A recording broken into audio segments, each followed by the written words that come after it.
हरे कृष्णा। सभी को सादर प्रणाम। श्रीमद् भागवतम महापुराण पुनरावृत्ति की प्रश्नोत्तरी श्रृंखला में आज क्विज सेशन 25 प्रश्न संख्या 25 में हम सभी स्कंद 1 अध्याय 5 श्लोक संख्या 12 से लेकर 18 तक के श्लोकों की पुनरावृत्ति अगले 15 प्रश्नों के माध्यम से करने का प्रयास करेंगे। जैसा कि प्रारूप है, प्रश्नों का उत्तर आप यहाँ इस वीडियो के डिस्क्रिप्शन में दिए गए गूगल फॉर्म में दे सकते हैं या सीधे कमेंट बॉक्स में दे सकते हैं। आरंभ करते हैं प्रश्न संख्या 16 से। इस अध्याय की पहली क्विज में प्रथम 15 प्रश्नों को दिया गया था, तो आज के सत्र में 12 से 18 तक के श्लोक के लिए हम सभी प्रश्न संख्या 16 से आरंभ करेंगे। सकाम कर्म के प्रामाणिक भोक्ता रिक्त स्थान है। लाल में लिखा है कर्म करने वाला जीव, नीले में लिखा है कर्म का फल प्रदान करने वाले देव, नारंगी में लिखा है भगवान और हरे में लिखा है कर्म के लिए प्रेरित करवाने वाले कारक।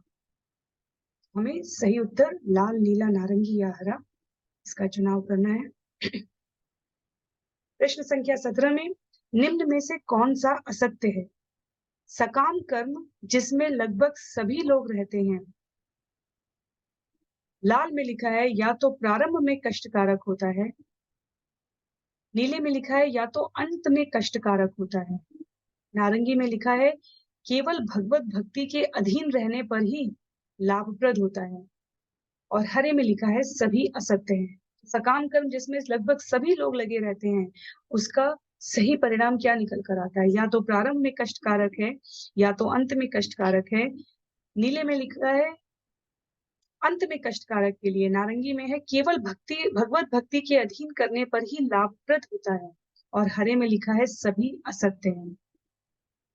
प्रश्न संख्या 18 केवल रिक्त स्थान को भगवान की लीलाएं तथा उनकी दिव्य प्रकृति रिक्त स्थान के कारण स्वतः प्रकट होती हैं। लाल में लिखा है केवल ज्ञानी को भगवान की लीलाएं तथा उनकी दिव्य प्रकृति पुस्तकीय ज्ञान के कारण स्वतः प्रकट होती है। नीले में लिखा है केवल भगवत भक्त को भगवान की लीलाएं तथा उनकी दिव्य प्रकृति भक्ति के कारण स्वतः प्रकट होती है। नारंगी में लिखा है केवल सकाम कर्मी को भगवान की लीलाएं तथा उनकी दिव्य प्रकृति अनुभव के कारण स्वतः प्रकट होती है और हरे में लिखा है सभी सही है। अगला प्रश्न है मुक्त जीव की इंद्रिय पूर्ण होती है और ऐसी पूर्ण इंद्रियों से ही इंद्रियों के स्वामी ऋषिकेश की सेवा संभव है। ये सत्य है अथवा असत्य है? प्रश्न संख्या 20 जन सामान्य आत्म साक्षात्कार के सही मार्ग को ढूंढने के लिए भ्रांत रहते हैं, क्योंकि लाल में लिखा है वैदिक साहित्य में दिव्य अनुभूतियों के कई प्रकार हैं।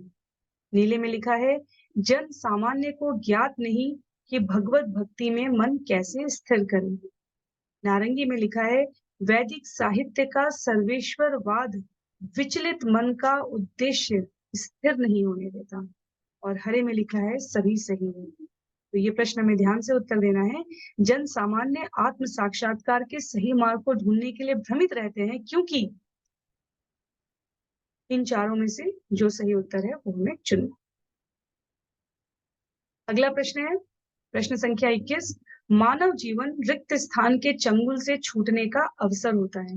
लाल में लिखा है मानव जीवन मोहमय पदार्थ के चंगुल से छूटने का अवसर होता है। नीले में लिखा है मानव जीवन आध्यात्मिक अनुभूति के चंगुल से छूटने का अवसर होता है। नारंगी में लिखा है मानव जीवन भगवान के चंगुल से छूटने का अवसर होता है और हरे में लिखा है मानव जीवन आत्म साक्षात्कार के चंगुल से छूटने का अवसर होता है। प्रश्न संख्या 22 में किन्हीं वैदिक ग्रंथ में किन्हीं देवी देवता के समक्ष यज्ञ में पशु बलि की संस्तुति की जाती है, क्योंकि इसका उद्देश्य, लाल में लिखा है अल्प ज्ञानी जीवों में धर्म को प्रदान कर इंद्रिय तृप्ति को गौण करना था। नीले में लिखा है भौतिक भोगों में लगे जीवों को क्रमशः मांसाहार से विरत करना था। नारंगी में लिखा है लाल और नीला दोनों सही है और हरे में लिखा है लाल और नीला दोनों गलत है। तो सामान्यतः कई बार लोग कुतर्क करते हैं कि कहीं कहीं तो देवी देवता के समक्ष पशु बलि की यज्ञ में संस्तुति की गई है। हमें आचार्यों के द्वारा प्रदत्त शिक्षा में इसका उद्देश्य चुनना। प्रश्न संख्या 23, बहुदेवतावादी का विचलित मन उद्देश्य के स्थिर न होने के कारण कभी भी आत्म साक्षात्कार की पूर्णता को प्राप्त नहीं कर पाता।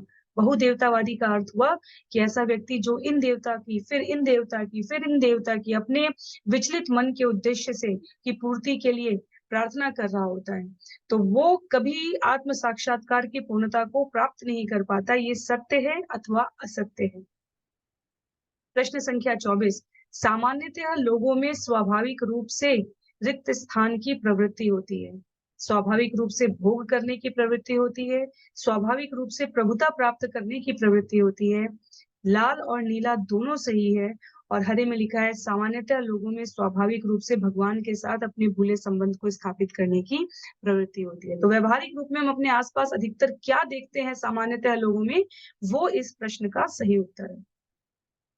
प्रश्न संख्या 25 में धार्मिक कृत्यों की आड़ में इंद्रिय भोग की योजना को प्रोत्साहन देना उचित है। ये सत्य है अथवा असत्य है। धार्मिक कृत्यों की आड़ में इंद्रिय भोग की योजना को प्रोत्साहन देना उचित है। ये सत्य है अथवा असत्य है। प्रश्न संख्या 26 में निम्न में से कौन सा सत्य है? लाल में लिखा है इंद्रिय भोग को प्रोत्साहन देना आध्यात्मिक विकास में गतिरोध है। नीले में लिखा है जीवन की सफलता धन संचय, संतति वर्धन जैसे कृत्यों में है। नारंगी में लिखा है श्री नारद व्यास देव द्वारा वेदों में व्यक्त लौकिक अर्थात भौतिक कार्यों की प्रशंसा करते हैं। हरे में लिखा है बिना आध्यात्मिक अनुभूति के कोरे मीमांसक जीव शुद्ध भक्त कहलाते हैं। तो इनमें से सही उत्तर का हमें विकल्प चुनना है। कौन सी पंक्ति सत्य है? तो ये दूसरा कठिन प्रश्न है। प्रश्न संख्या 27 में ईश्वरीय ज्ञान की विद्या समझने का विषय रिक्त स्थान है और भौतिक आसक्ति में अत्यधिक आसक्त इसे समझ सकते हैं। विकल्प है हमारे ईश्वरीय ज्ञान की विद्या समझने का विषय कठिन है और भौतिक आसक्ति में अत्यधिक आसक्त इसे नहीं समझ सकते हैं। नीले में लिखा है ईश्वरीय ज्ञान की विद्या समझने का विषय सरल है और भौतिक आसक्ति में अत्यधिक आसक्त इसे आसानी से समझ सकते हैं। नारंगी में लिखा है ईश्वरीय ज्ञान की विद्या समझने का विषय आवश्यक नहीं है और भौतिक आसक्ति में अत्यधिक आसक्त इसे सरलता से समझ सकते हैं। प्रश्न संख्या 28 में निम्न में से कौन सा सत्य है? लाल में किंचित भक्ति भी मनुष्य को अत्यंत घातक स्थिति से बचा सकती है। नीले में मनुष्य जाति के असंख्य कर्तव्य हैं और भक्ति सभी कर्तव्यों में उच्चतम है। नारंगी में भरत, चित्रकेतु, अजामिल भक्ति मार्ग से भटक कर भी अंततः भगवत कृपा प्राप्त किए और हरे में लिखा है सभी सत्य हैं। तो अंतिम दो प्रश्न है आज के सत्र के लिए। प्रश्न संख्या 29, परमेश्वर के नियमानुसार विभिन्न कोटि के जीवों को उनके द्वारा किए गए कर्मों के अनुसार ही विभिन्न लोकों की प्राप्ति होती है। ये सत्य है अथवा असत्य है? विचार पूर्वक हमें इसका उत्तर देना है। और अंतिम प्रश्न है निम्न में से कौन सा असत्य है? समस्त भौतिक पद अस्थायी है। लाल में लिखा है पुण्य कर्म का अच्छे कुल, उत्तम शिक्षा, अच्छे स्वरूप से कोई संबंध नहीं है। ये नीले में लिखा है। तो नीले विकल्प का अर्थ हुआ कि यदि पुण्य कर्म है जीवन में तो ही अच्छा कुल, उत्तम शिक्षा, अच्छा स्वरूप है अथवा नहीं है। अर्थात पुण्य कर्म के कारण ये प्राप्त होते हैं या नहीं होते हैं, इसको हमें विचार पूर्वक यहाँ समझकर फिर चुनना है।